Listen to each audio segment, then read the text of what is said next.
everybody, Julie here. Very honored and delighted to be with TDF's litigation director, Alan Honner.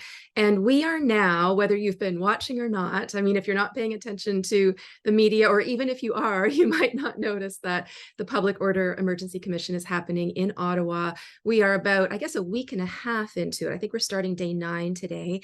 TDF has official standing. We've had something like 16 witnesses so far, some community members, people from the city of Ottawa, OPP, Ottawa Police Services. Alan, you've cross-examined a number of these witnesses, which I have found really fascinating because litigation, watching it in action, something that is so important to what's happening in our country right now, is very, it's energetic, it's lively, it's scary. Because we don't know what the outcome of this will be or what the impact will be. But tell us, what are your impressions so far, 8 days into this?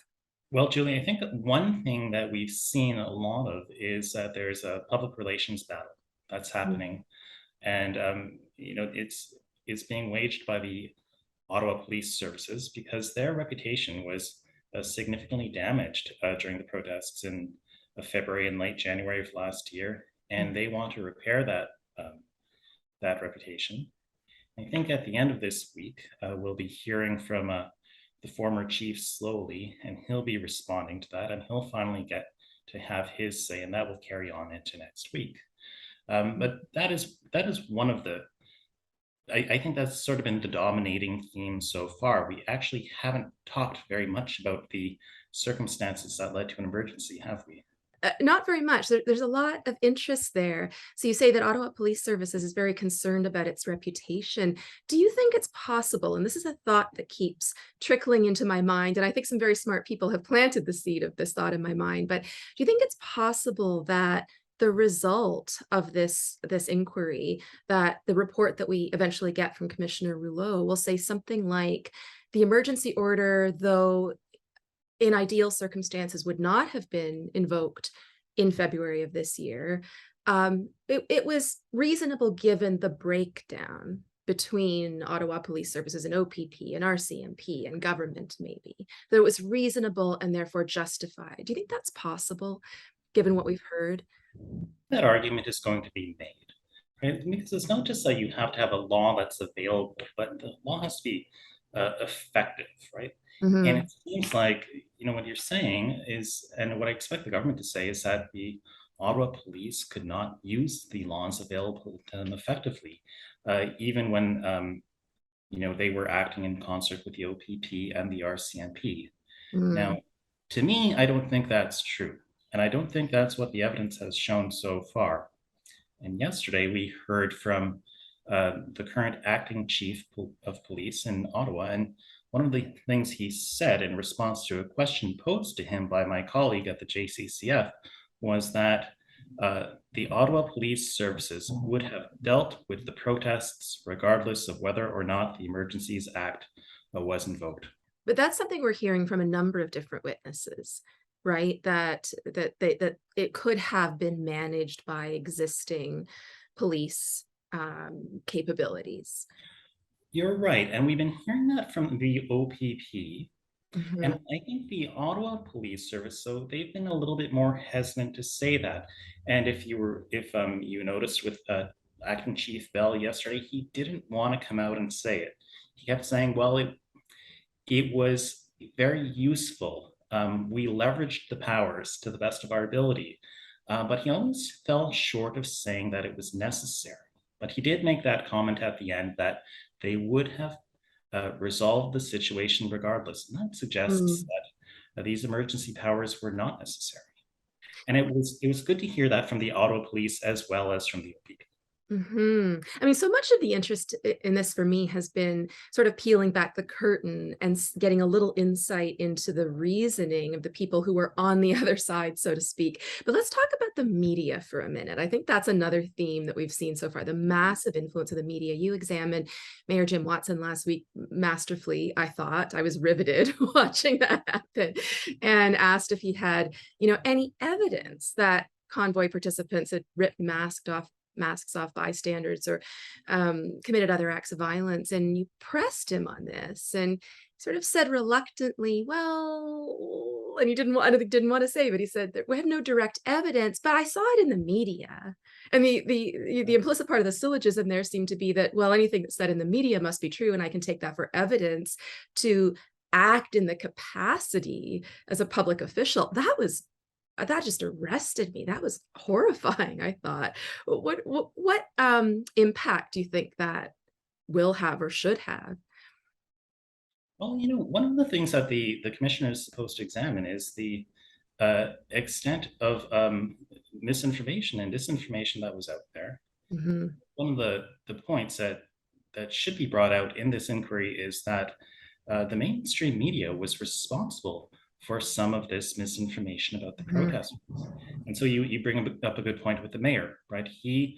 Um, he was repeating things that he heard from the media, and he was accepting them as being true.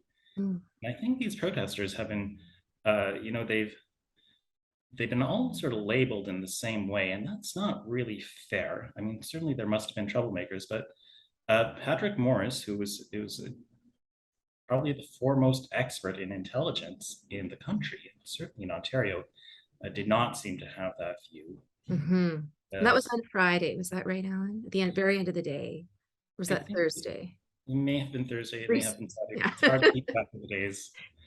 Uh, He struck me as being such a cautious thinker. And if that's indicative of his thinking during the convoy itself, that instilled a lot of confidence, I think, in hmm. me. And it was very interesting to watch the conversation between you. And are we allowed to describe it as a conversation, an examination, I guess, the most intense kind of conversation a person can have. But he said, right, that the intelligence he had never pointed to the kind of extremism that was an integral part of the media narrative, right?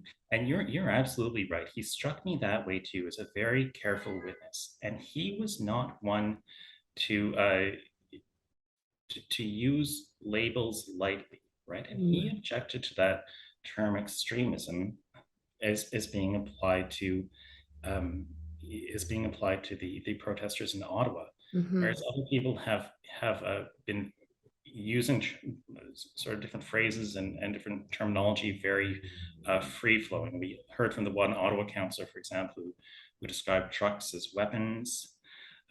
Yesterday's witness described the violence of the protesters, and only after cross-examination by the convoy's lawyer did he admit that, well, violence is, I don't mean it as physical violence, not the way we usually think of violence. I mean it in this other way, such as horn honking and etc. yes, that I mean, that's a whole other conversation, but it's so interesting how we're coming culturally to view violence in this very broad, non-literal sense, as including things that we say, noises that we make, right? I mean, that's a whole other conversation. But tell us what you're looking forward to this week. What do you think will be some of the significant testimonies or the potentially quite revelatory testimonies? Well, I think the big testimony this week is going to come from Chief Slowly. I think that's what the media is going to be most interested in. I think that's sort of going to be the culmination of a lot of the evidence we've heard so far, Mhm, which to me is, it's relevant, but it's not the main focus of this inquiry. But that's what I suspect we'll hear. We'll hear a bit from the OPP commissioner okay. later on this week, probably on Thursday, and that should be interesting because he will have, you know, he has the top job at the OPP, and I wonder Mhm. what he thinks about the invocation of the Emergencies Act. And I think we're going to hear that he was not consulted by the federal government. Mhm. Unsurprisingly, perhaps. Mhm. Alan, just before I let you go, I'm very curious about this. How does it get sorted out who cross-examines witnesses and in what order and when? How does that decision get made? That's a great question. That is decided, I believe, by the commissioner. We get an update every day, and the Democracy Fund and the JCCF share standing, so we don't both get to question. Only one of us gets to Oh, question, I see. and Okay. usually we're only allotted about 5 minutes or 10 minutes. And some parties have more of an interest in a certain witness than other parties. Mhm. That makes sense. And Chief Slowly's, the lawyers, for example, have been allotted quite a bit of time, but fair enough. Everybody has been sort of running down chiefs slowly for the last week and a half, and he should have some response or a chance to. Opportunity to defend himself. Well, Alan, thank you so much. We're going to keep it short because I know everybody's short on time and short on probably mental energies and stamina these days. But thank you so much for giving your really bird's eye view or really firsthand view of what's going on at the commission. And I hope you'll come back and tell us a little more maybe next week sometime. Absolutely. Thanks, Julie. Thanks, Alan. With your support, our lawyers will be in Ottawa for the next few weeks, trying to hold our government accountable for its improper declaration of an emergency. To follow our work in the inquiry, visit thedemocracyfund.ca/commission, and please consider making a tax-deductible donation to help contribute to our fight. We thank you so much for your support.